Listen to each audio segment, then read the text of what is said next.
Welcome everyone to our webinar here today, and sorry we're starting just a few minutes late, but we should have plenty of time to go through this content and answer all the great questions that this group always has. So today we're going to be talking about how we determine where a student can access a switch.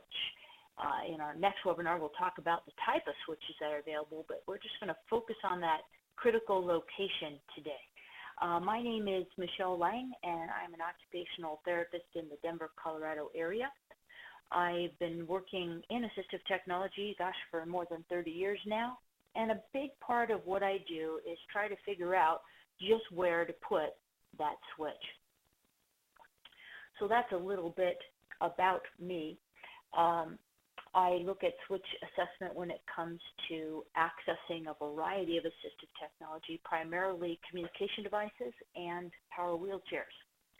I'd love to know if you have some very specific goals for this topic here today. So if you do, go ahead and type those in the chat box. If there's something around the topic of determining where we are actually placing those switches, go ahead and type those in the chat box. All right, I see from one of our attendees that you're not hearing audio. So if you could just please shoot me a quick message if you can hear me.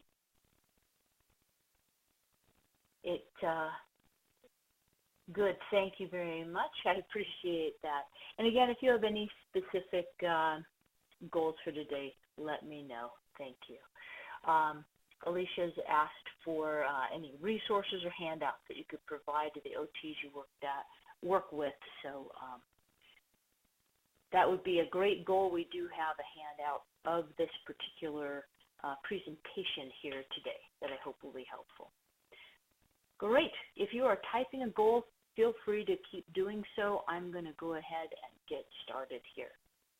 So we're going to talk about how we find the ideal switch site, and we're going to do that through looking at a specific switch site hierarchy, a suggested hierarchy of where we start looking for a switch site and looking at less used sites for clients that get a little more challenging. All right, I'm just jotting down a few of these goals. So we have a goal of finding switch site for someone who has a strong ATNR and shaping a movement that perhaps is not a real strong movement now into something that's usable. Switch scanning is another goal. And yep, those are some of our goals there. Great. All right, so something that's really important to start with when we're talking about where to put a switch is how is the switch going to interact with what we're plugging it into? Because that's going to change the parameters in terms of how the client has to use the switch. When we're looking at a switch site, it's just not can they hit the switch, but how do they need to interact with the switch? So if someone's using a switch to control a power wheelchair or switch toys, they're going to require sustained contact on that switch, because as long as the switch is activated, the toy is going to be moving, or the power chair will continue movement. With power wheelchair driving particularly, it's important the client can release quickly and consistently, even under duress, because that's how the client stops. If someone is accessing a piece of assistive technology utilizing scanning, and that can be a communication device, it could be other technologies such as an electronic aid to daily living, the client is going to need to anticipate that their choice is coming up if they're using single switch scanning, little different with that two-switch scanning, and they need to wait until the scan reaches their desired selection. Then they need to activate, and ideally quickly, so that their scan doesn't have to be set really slow. That requires quite a bit of timing, and release is generally not a pressing issue. So let's get practical. Think of a client that you're working with right now, or perhaps a client you've worked with in the past, to bring them up as an example in your mind.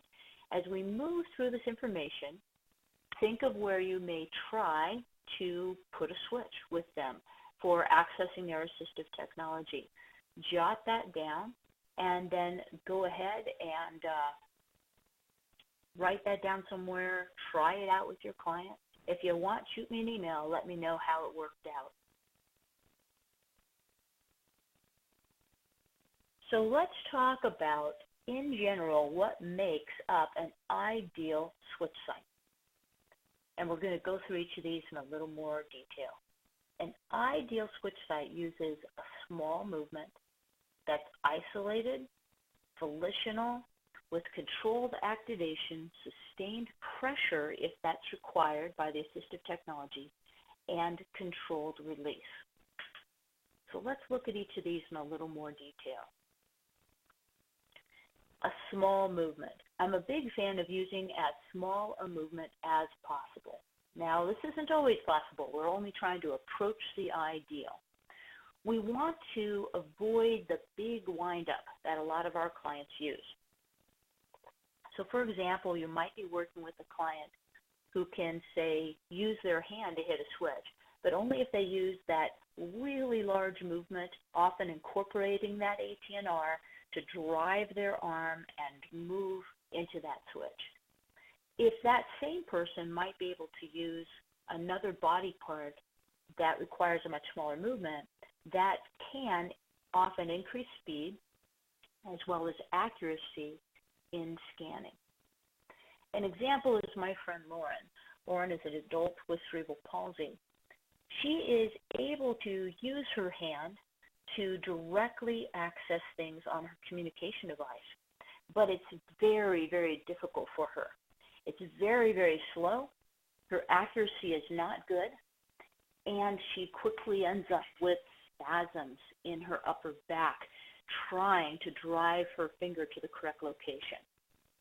We did an efficiency comparison where we had her say the same sentence to us using her direct access to the hand and using a switch by her head. And she was actually just as quick by her head, but with increased accuracy and without the back spasms. Over time, with practice, she actually became more efficient and quicker with her head. So it's important sometimes to compare these things. Efficiency is a combination of time and accuracy. Ideally, we want this movement to be isolated, not resulting in any overflow. Well, what's overflow? Overflow is when another part of our body tries to help out when we're doing a difficult task. My favorite example of overflow is from a professor of mine way back in OT school, where if you're watching someone who's putting on mascara, for example, that person might open their mouth wide while they're putting on the mascara. They're trying to use their mouth to help them keep their eyes open. Do we need to do that? No, we're perfectly capable of keeping our eyes open, but it's something we commonly do with parts of our body. Some of our clients, when trying to make a part of their body do something that's difficult for them, will show some other movement somewhere else. That can be overflow. It could be reflexive actions like an ATNR. It could be a pattern of movement. Any of these things can decrease efficiency. So we want to avoid that if we can. We want this to be a volitional movement, meaning it's voluntary. Again, not part of a pattern of movement, not part of a reflexive movement. A lot of movements can appear to be voluntary, and this is where an occupational or physical therapist can often evaluate this movement to determine, is this truly a volitional movement, or is it something the client doesn't have control over or not very good control over? An example of this is my boy crazy friend Sarah, who is a middle schooler. She has a pattern of movement in which when she becomes excited, her arms quickly extend in front of her, so they're nice and straight. They cross over each other, and her hands are in fists. That's a pattern of movement that she doesn't have a lot of control over. Her team placed a switch in front of those fists because she could certainly jam her arms into that switch. The problem was stopping, because when she was excited, like when a cute boy walked by, her fist smashed into that switch, and it was really hard for her to release, to stop. In her case, we were able to take a switch and utilize the opposite of that movement pattern. We placed that switch behind her elbow. She could pull back and hit the switch, and when she got really excited, like when a cute boy walked by, her hands would move forward and help her to release, to stop. We also need controlled activation, where we have the ability for the client to travel towards the switch wherever it's placed, to have adequate pressure to activate the switch, adequate speed and accuracy, so that if this person particularly is using scanning, that they have a reasonable scanning speed, so that people don't walk away from them before they're done with what they're saying. Brandon has a muscle disease, and activation pressure is difficult for him in certain positions.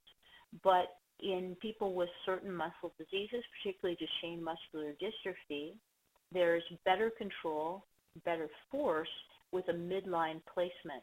So he keeps his switches close to his body in midline, where he has more of this control, and uses very light touch, sensitive switches, and that allows him, again, better control and endurance.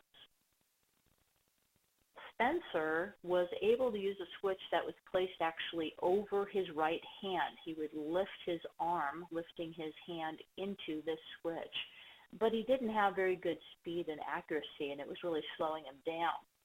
We found through evaluating his positioning that by opening his seat to back angle, we actually reduced the amount of flexion he had in his upper extremities. Now that's in Spencer's case, every client is unique, but this positioning or repositioning allowed him increased accuracy and speed in his scanning. Sustained pressure. If someone's using a power wheelchair particularly, they need to sustain pressure to continue movement of the chair. Now there is a feature called latch that allows the chair to continue forward until another command is received, and that can help with endurance. But latch is only available in forward and occasionally, depending on the chair's electronics, in reverse. It's not available for turns.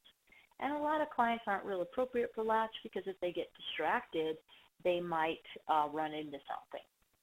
So sustaining that pressure can lead to fatigue in some of our clients.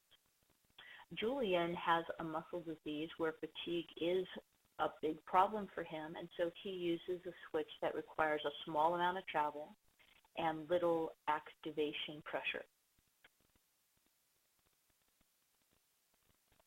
And finally, we need controlled release. Timing of that release is very important in power mobility. Again, that's how the client stops the chair. The chair needs to be able to stop consistently, and the client needs to be able to release under stress. Amy was a young lady who drove with something called a head array. It is a tri-pad headrest that includes proximity switches within the pads, and you move forward, drive the chair forward by bringing your head rearward onto the back pad.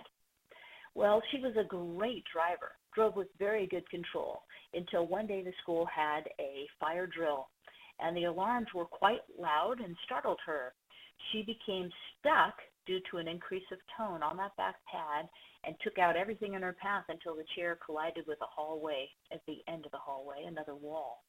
It was very scary for her and for the school, and so we had to reevaluate her and figure out how we could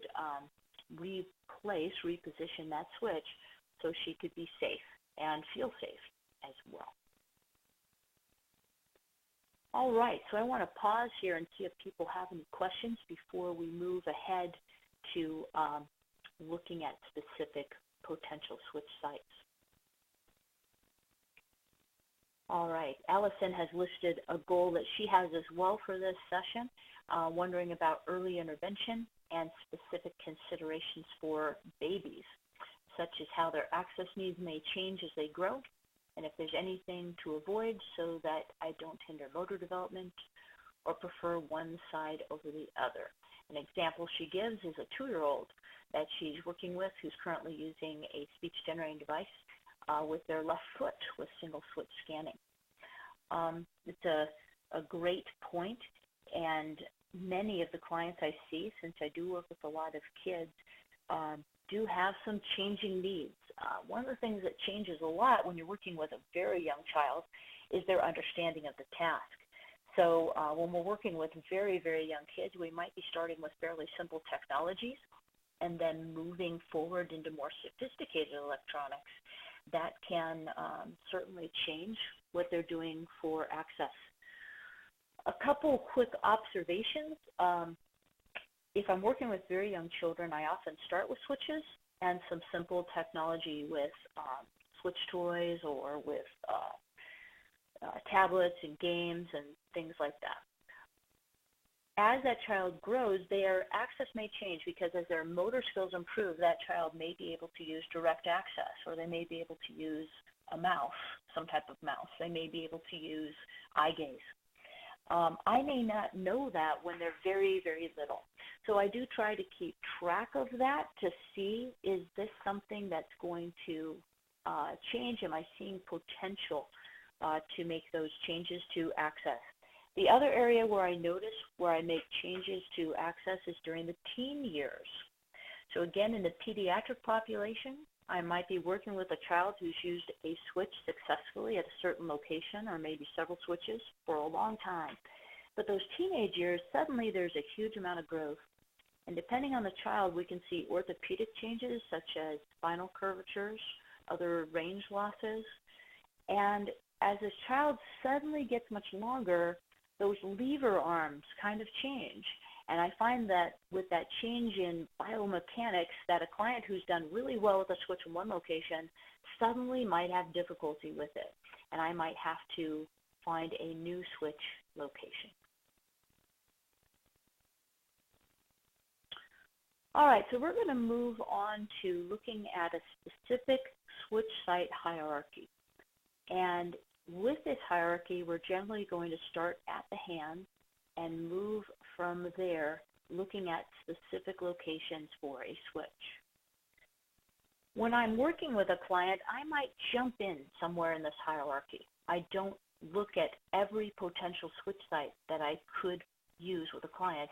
If I'm seeing that it's fairly obvious, perhaps, that there's little control over the hands or the upper extremities, and perhaps I want to move directly in somewhere else on that hierarchy. With really tough clients, sometimes I feel like I've tried 200 switch sites. So with that said, let's jump into our most common position for a switch, and that is by the hands. So when looking at a switch, such as this jelly bean switch here, we can place this by someone's hand horizontally, like it's pictured here on the surface of a table, vertically, underneath a tray, or capture finger movement. We can also capture a pincer movement or a grasping movement. Horizontal placement, as in this picture here, is actually a little tricky for some of our clients, because to activate this switch, I not only have to slide my hand over to this location, but I have to get up and over the surface of the switch. That requires some vertical movement of the hand or the arm. Now, for some clients, like this young boy here, that's not a problem. He can reach out and simply push this and make the music go. But for other clients, this can be really difficult, particularly clients who have a lot of muscle tone. In that case, we might want to consider either vertical or under the tray placement, and we'll look at those in just a minute. Let's look at an example of a young boy who's using switches on a tray on top with this horizontal placement to drive his power wheelchair. As you watch him driving, and I'll start the video here in just a minute, as you watch him driving, notice that he has 3 switches on his tray, one for forward, one for left, one for right. 2 of these switches are black, and they happen to be an egg switch. It's a rather stiff switch. The 3rd switch is red, and it's a spec switch, and it's much more sensitive. He repeatedly returns to the red switch because it's easier to push. Landon, the boy in this video I'm about to start, is only about 5 years old. He's much more concerned with moving than where he moves. So it might be easy to assume that he doesn't understand the task, but he does. He just wants to move. So let's watch Landon here. Let's get it going. There we go. Good job. Good job, Landon. Are you going to drive to Dad? You're going forward. Good. Where's Dad? Did you see him? Okay, stop. Good boy. Good stopping. No, stop. There you go. Now you're turning. Are you going to see Ginny instead? With the trucks? What are you going to do? You see, oh, do you want to, well, we had talked to him about the basketball before. He might want to make a basket. Okay. I know, that was the easiest. What? He's trying to push those black switches, but it's getting hard. He's getting tired. See, too much interaction. Too much. Yeah, Don't let him on his distraction. But here's him. Look at that. Take pictures. How do you do that?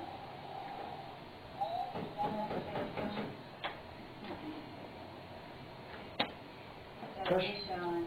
Trying to push those black switches. Yeah, it's just showing. And again, in our next webinar, we're going to talk about switch types. These were not the best switch types for them. Where are you going to go, Lange? The caster's Now we're not talking about he can certainly push these on the tray. He did not have quite enough motor control for a joystick. Another option is to take a switch and place it on its side, to place it vertically.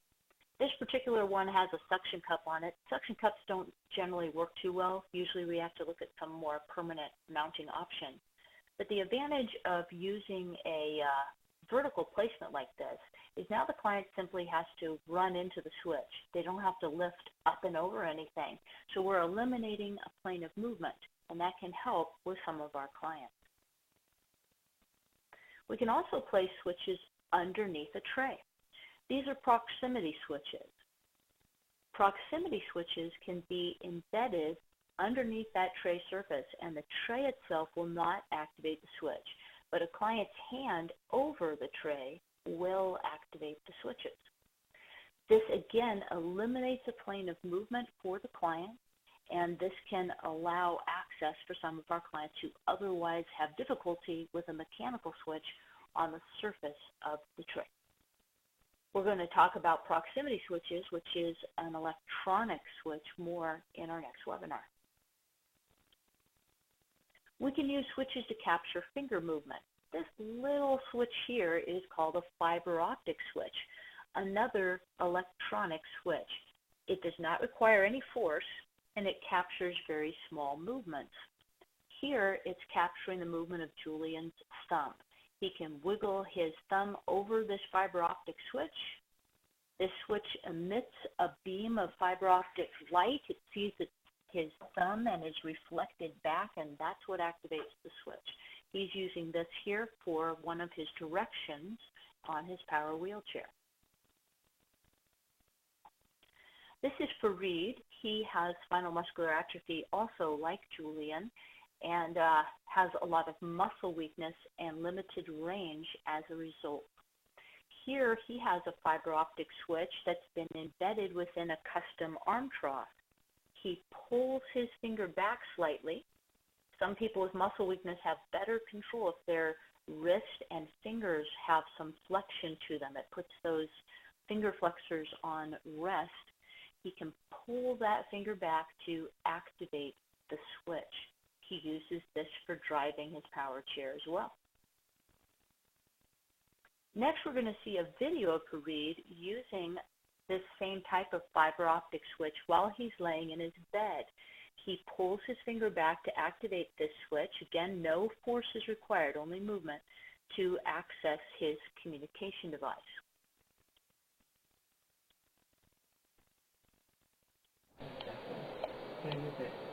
Perfect, Fareed. I like how you're moving towards that. You can see that very slight movement he's using. He has an arm trough that sits in his bed. Usually this is positioned on a wheelchair, but the reason it's on his bed is to keep his hand in alignment with that switch and to mount that switch. It looks like in this video that he has a fair amount of movement. Let's see if I can play this again.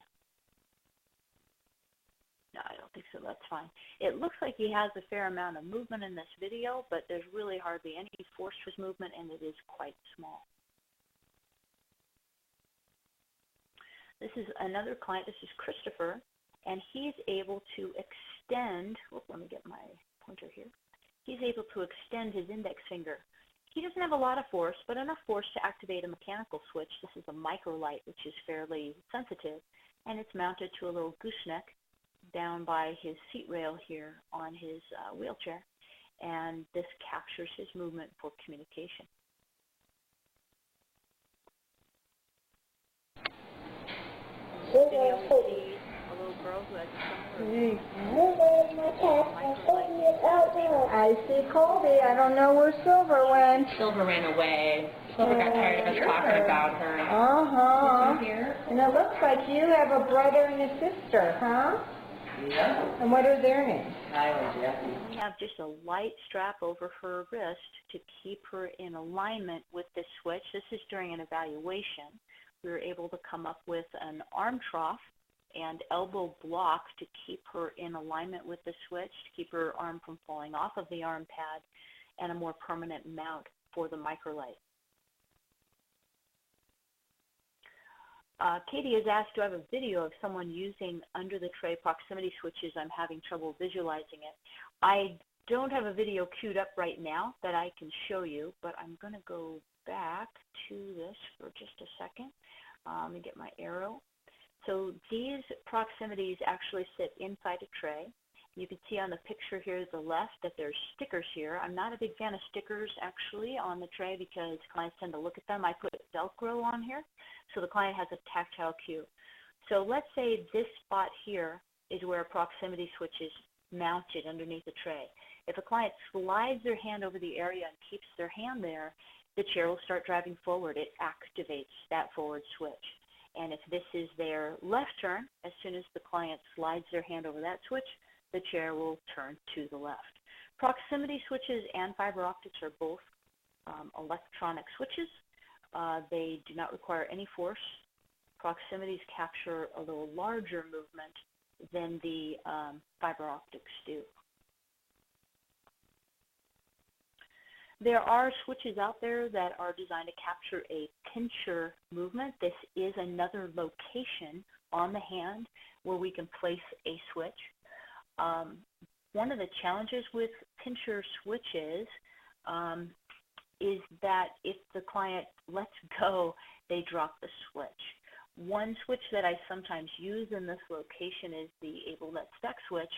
On a strap base, you can strap that around someone's hand or around their thumb, and it keeps the switch in position, and then the client can use a pinching movement when needed to activate the switch.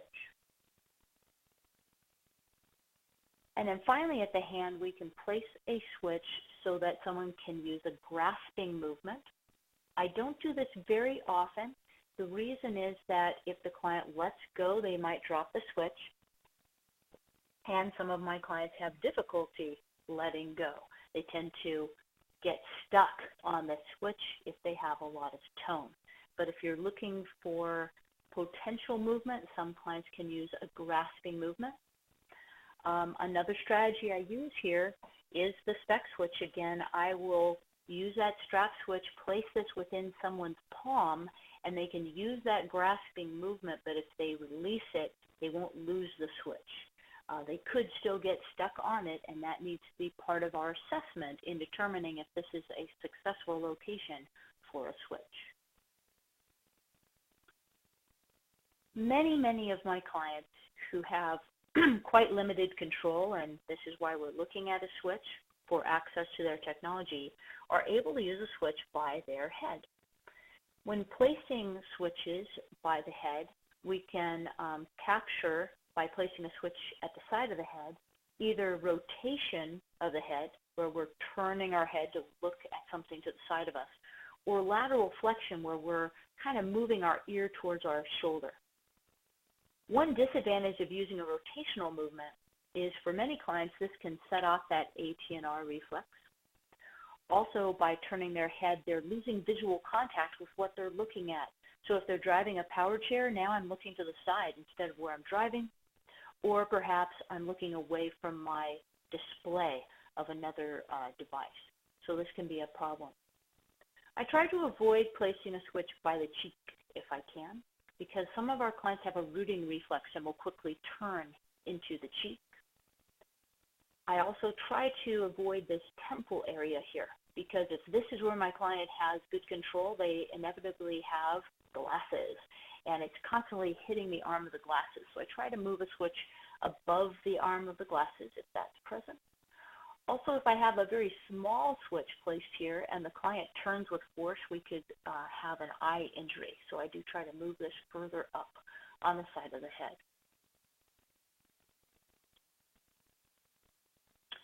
Now, a common question people ask me is, what can I connect the switch to while I'm evaluating various switch sites? Well, it's a great and important question. I am an occupational therapist, and I'm a big fan of breaking down the task. So if I'm trying to figure out where to put a switch, I don't want to complicate that with throwing a lot of other stuff at the client. So I'm not going to plug this into, say, a communication device with full-blown scanning and or perhaps reading is involved, and I don't even know if my client's literate. I'm going to start with really simple technology where it's a no-fail situation. So maybe I'll plug this into something where when the client hits that switch, something spectacular and very motivating happens. It might be that music's playing, that a really fun game is happening on their computer or their tablet, or a switch choice starts working, but not a more complex task at this point. I'm just trying to figure out where to put a switch. Depending on the client, if I'm quickly moving the switch around a lot of spots, I don't even have to connect it to anything at all. I might just simply instruct the client to attempt to hit the switch. If that's not motivating enough for them, I can plug it into something, or I can come up with choices simply on the fly. So I might ask the client, do you want us to blow bubbles? Do you want to hear some music?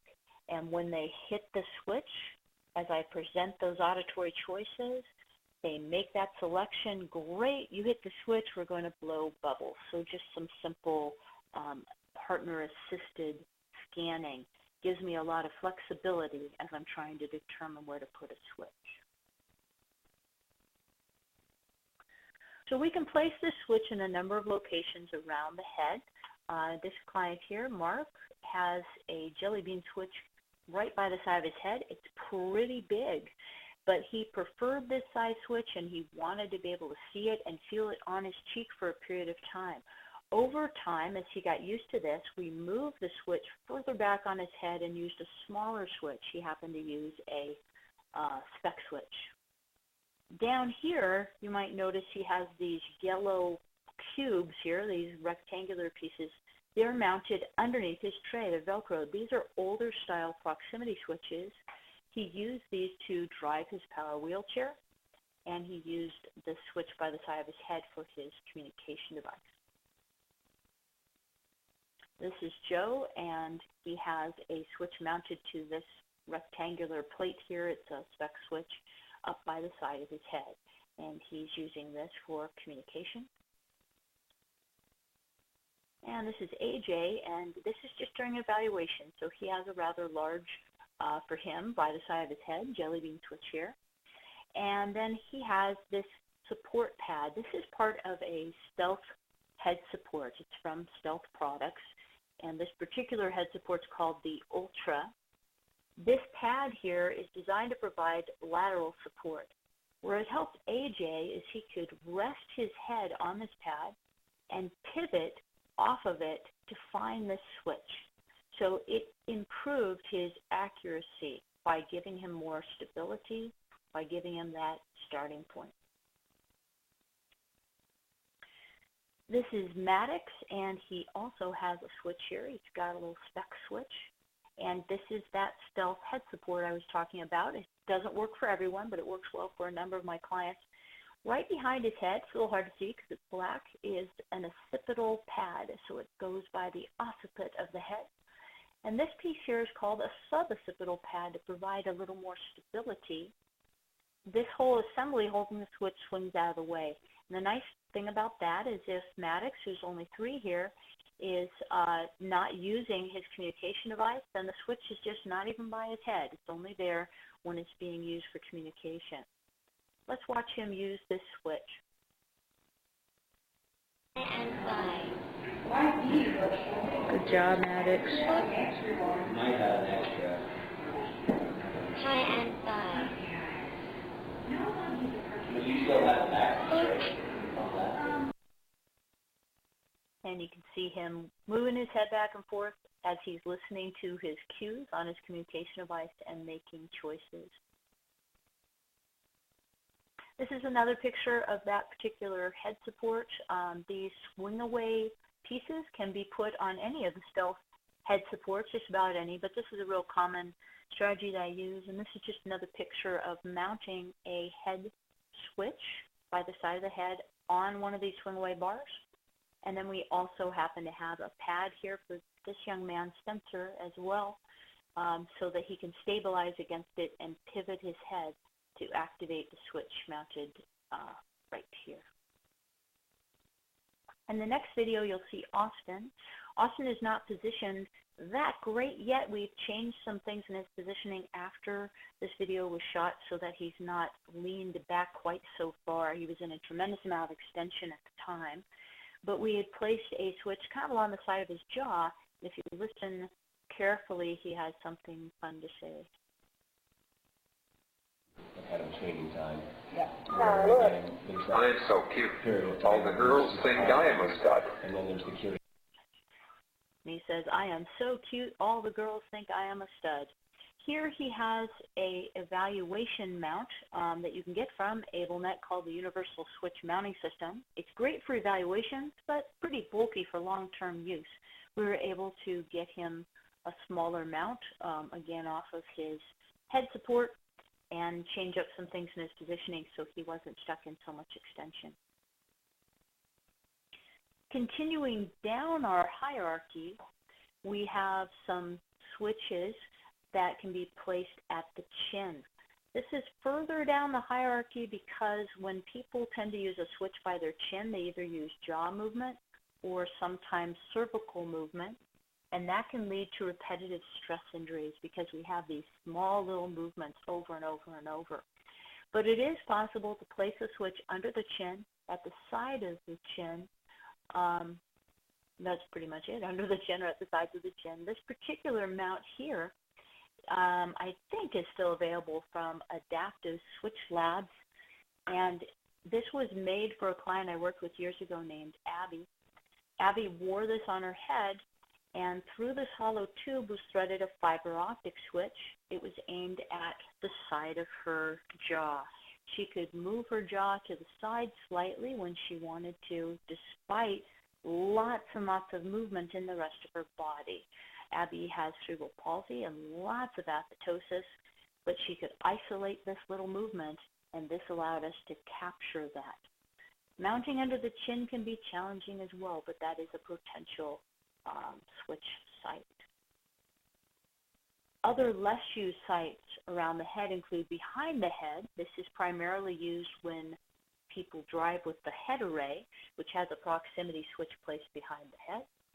but it's less used because some clients with increased tone can get stuck in this location. It's also possible to place switches in front of the forehead. I did this with one client, Tom, years ago, but I'm reluctant to do so because it's so easy for a client to get stuck there as they rest their head against the surface of the switch. And there are specialized switches that can capture movement at the eyebrows or capture eye blinks, and we'll talk about those next time when we go over various switch types. Also less used switch sites at the head include specifically placing something by the mouth. This is going to involve either using a sip and puff switch or a switch that can be placed by the tongue. People who use sip and puff do not have to have good breath control. Many of these folks are actually on a ventilator. But to use sip and puff, I need to be able to regulate the air pressure within my mouth. That means I need good lip closure and a competent soft palate. What that means is if my soft palate is not something I can control, I'll lose the air out of my nose instead of maintaining it in my mouth. And that's why people with ALS have difficulty with sip and puff. I can place switches by the tongue. This is further down our hierarchy. Culturally, it's not cool in our society to stick our tongue out. And when I'm using tongue control, there's usually some secretions involved, and that's not very acceptable in our society as well, even though it certainly happens with our clients. So we have to use a switch that can be very well cleaned and isn't damaged when exposed to these secretions. But it is possible to move the tongue out of the mouth to push against a switch, or if you're able to place a switch against someone's cheek, but they don't have the ability to turn their head to push the switch, you can push against your cheek with your tongue and activate a switch on the other side of your cheek. I've only done this once, but it worked for that individual. Common question I hear from people when we're looking at switch locations is, how do I pick the best switch location if my client can access switches in more than one area? Well, the first thing we have to decide is how many switch sites are we looking for. In power mobility, I'm looking for 3 or 4 sites, so I might need all of those. If you only need one switch site, then we need to go back to our ideal switch site characteristics of small movements, isolated movements, etc., and see which of those switches does my client have the very best control over for the task, and then make that one your primary access point. Andrew has another question for us. He wants to know who makes fiber optic and proximity switches. Again, we're going to talk about that a little more in our next webinar, but those are available from Adaptive Switch Labs, Switch It, and Stealth Products. Those are 3 of the sources where you can get those. All right. We can also place switches down by the feet. So we're moving through our hierarchy. At this point, we've determined that any placement by the hands or by the head is not going to work too well. So we've skipped down to the feet.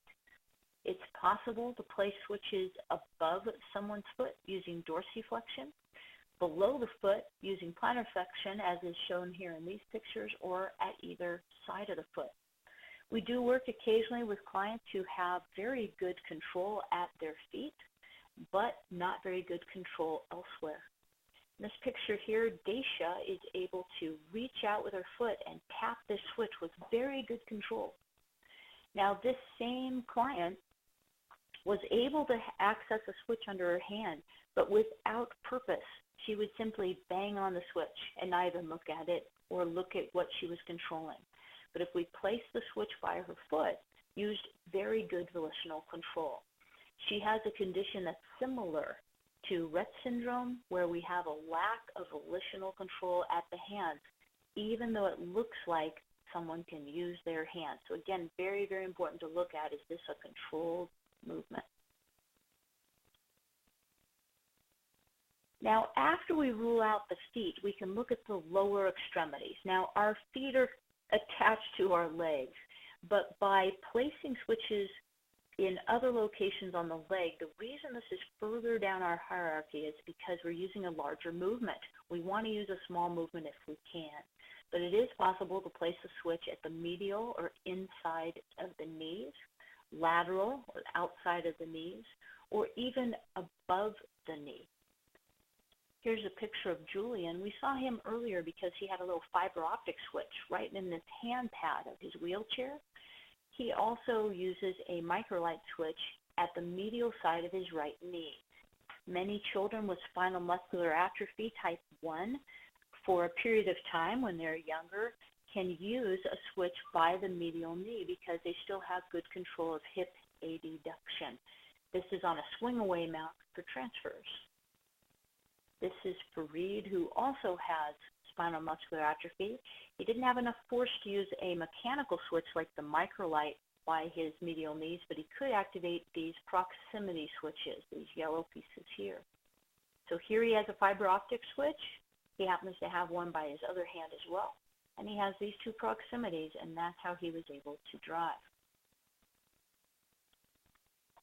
This is Alexi.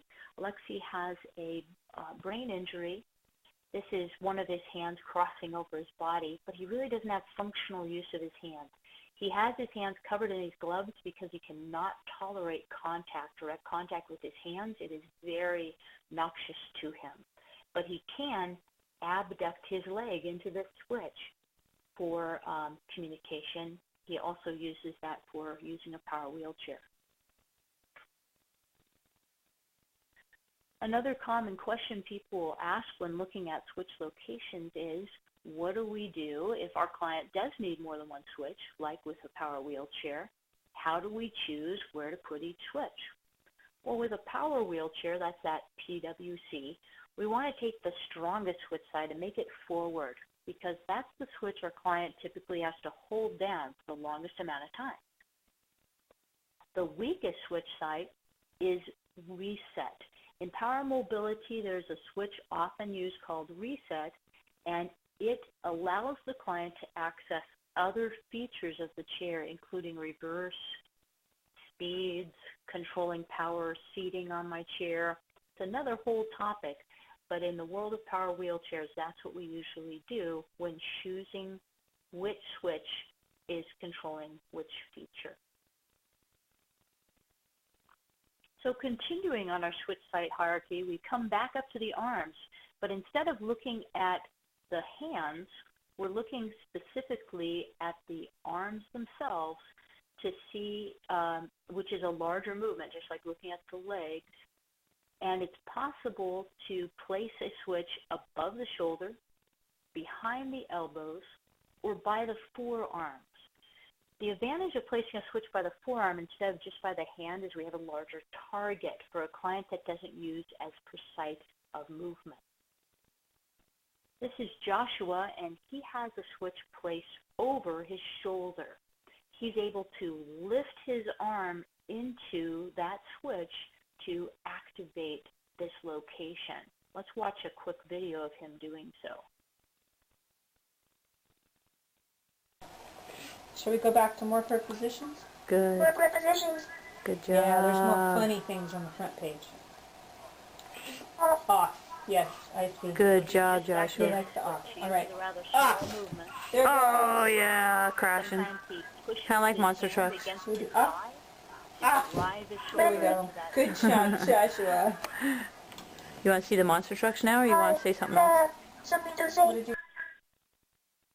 And in our next video, this is Mackenzie, and she's using a switch mounted behind her elbow. Again, this is an evaluation, so it's on an evaluation mount.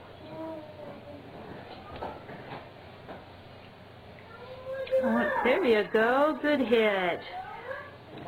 And you hit it again. What you gonna do?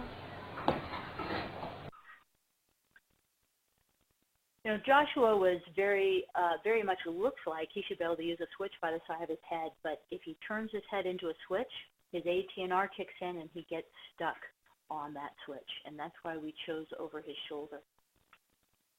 So how does all this apply to the classroom? I know that many people who attend these webinars work in a classroom setting. It's important to remember that if a client doesn't have independent switch access, where they can do this completely on their own, it's difficult for team members to accept that someone else grabbing their hand or other body part and hitting a switch with it is intentional.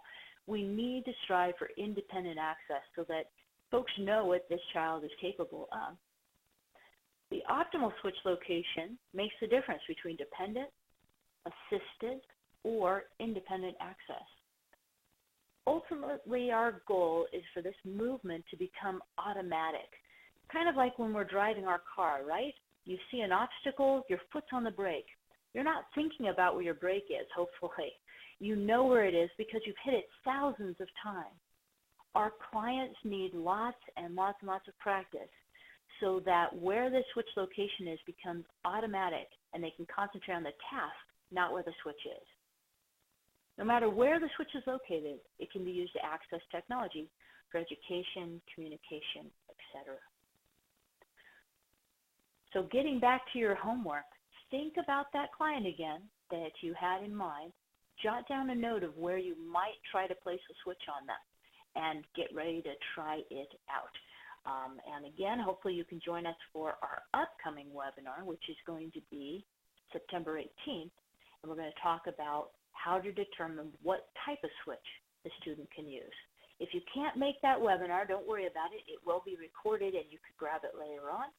And then in October, we're going to talk about developing switch skills. But right now, I want to take some questions. So if you have a question, type it in. Katie has asked, I'm interested in trying the self-support pad so the client can pivot their head to find the other switch. Is the ABLENet evaluation mount good for testing this, or do you need the self-support pad also? Great question. I sometimes, if I want to determine if that might work for my client, I'll place a switch in the location that I think the client can use it, and then I'll use my hand to provide support at the side of the head. If that seems to be helping the client use the switch in that location, then what I could do is work with my local equipment supplier or the manufacturer's representative and see if I can get a hold of this head support so that I can try it out, make sure it works, take some pictures of it because that can really help with funding approval for that new head support and switch, and then I'll go ahead and order it. Allison has asked, do you have any data sheets to track or trial different switch sites? I document and compare activation time and efficiency, but don't have a system for considering other factors. Myself, this is a real common question people have is there something we can use to help with our assessment? And I got to tell you, after doing this for many years, what I use are my eyes, my hands, a piece of blank paper, and a pen. There really isn't an assessment out there that I find particularly helpful. Certainly people have tried. You can measure range of motion, you can measure reach, you can measure strength.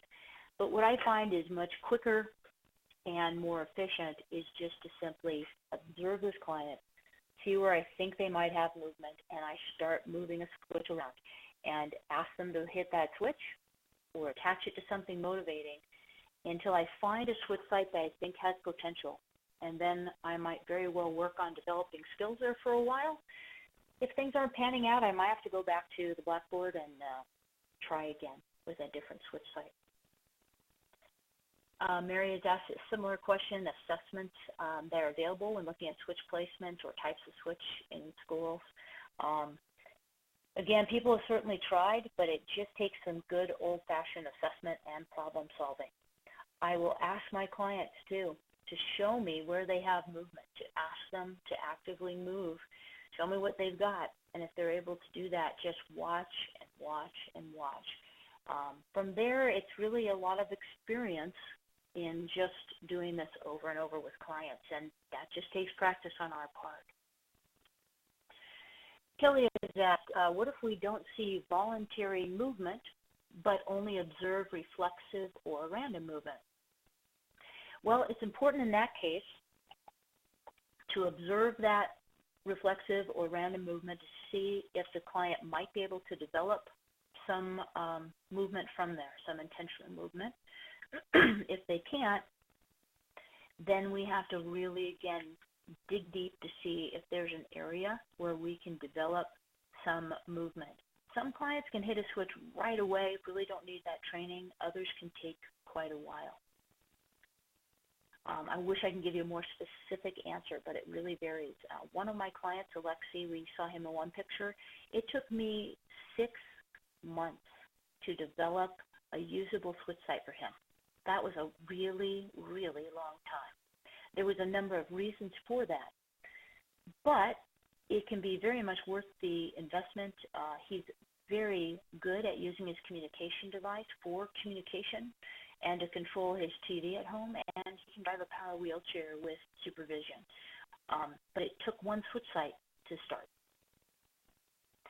And then I'm going to answer one more question, and then we're going to wrap up for those who need to go, and we'll, but I can stay on for those who are able for additional questions. Allison has asked, how important is it that the kid's seating and positioning is figured out and they have all their equipment before trialing switch types? So absolutely imperative, and usually I say that right at the beginning of these webinars. If someone's not positioned optimally, we're not going to be able to figure out switch access. I would say in my own experience, I change something in someone's positioning about 80% of the time. Sometimes it's because their whole positioning is just very inadequate and needs to be addressed. Other times I might just have to modify something to support the switch access that we've identified. So very, very important. Okay, so I am going to wrap this up. If you can stay on, feel free. I know we have a few more questions, and I'm happy to keep answering questions.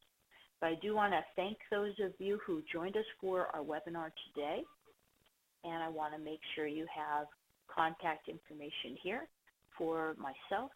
And on behalf of myself and AbleNet, I do want to thank you very much for attending the webinar today. I know everyone's super busy.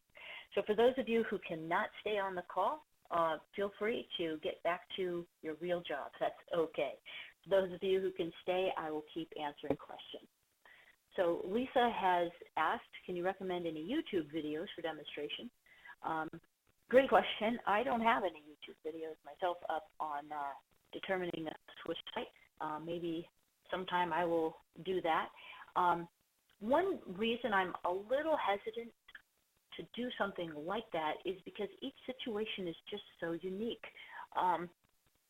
So you have to use these strategies for the clients that you're working with. I realize that depending on the area that you live in, there may not be someone in your area that's doing very much switch assessment. But if this is not something you do, you have a client who really needs that help, find out if you can who in your area perhaps does some switch work. And it might be someone who's working with power mobility even. See if they can help you, even if you need to figure out where to put a switch for a different application. If there's someone on your team in your area that decides, you know what, I need to learn how to do this. I really want to learn this. Then there are definitely resources out there to help that person become trained to a better extent so that they can slowly gain those skills. I occasionally teach classes in this where we can go from several hours to all day.